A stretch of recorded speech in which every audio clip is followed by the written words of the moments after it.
Hi guys అందరికీ guys ఈ video నచ్చినట్టయితే ప్లీజ్ లైక్ చేయండి, షేర్ చేయండి, సబ్స్క్రైబ్ చేయండి మర్చిపోకండి గైస్. చూడండి, గిరిజన గ్రామాల్లో ఈ విధంగా సోల్ అనేవి చిట్టగొడుతూ ఉంటారనమాట.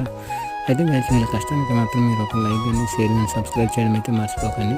చూడండి, వీళ్ళు ఏమన్నారంటే ఎందుకు వీడియో తీసినా అన్నారంటే ఏం లేదు, మన కష్టాన్ని మనం పరిచయం చేసుకోవడం అనేది తప్పేం లేదు అంటున్నాను అనమాట. అయితే గైస్ మీకు కనుక ఈ వీడియో నచ్చితే please like and share subscribe చేయడం మర్చిపోకండి.